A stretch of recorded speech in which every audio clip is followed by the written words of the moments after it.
person decides to do. প্রত্যেক মানুষের একটা বিবেক আছে এবং সেই বিবেকটা নিয়ন্ত্রণ করে তার কার্যকারী ক্ষমতাকে বা কোনটা করবে কোনটা করবে না সেই বিচারকে। Now, it especially is helpful for young children to have the fear of the Lord. এবং বিশেষত যারা যুবক তাদের মধ্যে যেন ঈশ্বর ভয়ের একটা বিবেক থাকে সেটা খুবই গুরুত্বপূর্ণ। Before they understand reasoning and things like this, they need to know, oh, I need not to do that. And they begin to understand what God likes, what God doesn't like. তাদের যখন অতটা বোঝার ক্ষমতা হয় না, তারা যেন কেবলমাত্র ঈশ্বর ভয়েই চলতে শেখে এবং পরে তারা বুঝতে শিখবে যে কোনটা করা উচিত কোনটা করা অনুচিত। So what if there's two little children playing, one of them's mine?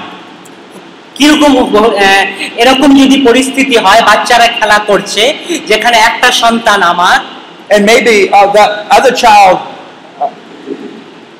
says something mean or takes something from my child.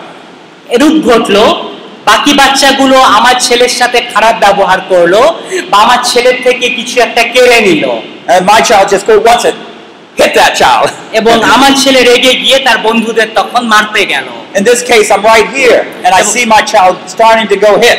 এবং আমি দাঁড়িয়ে আছি, আমি দেখছি আমার বাচ্চা অন্যের বাচ্চাকে তখন মারতে যাচ্ছে। I go down, oh, I catch his hand and say, oh no, we don't do that.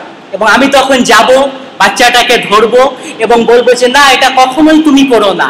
We don't hit people. আমরা মানুষকে ঘৃণা করি না। God wants us to love people. কেননা ঈশ্বর শিখিয়েছেন মানুষকে ভালোবাসতে।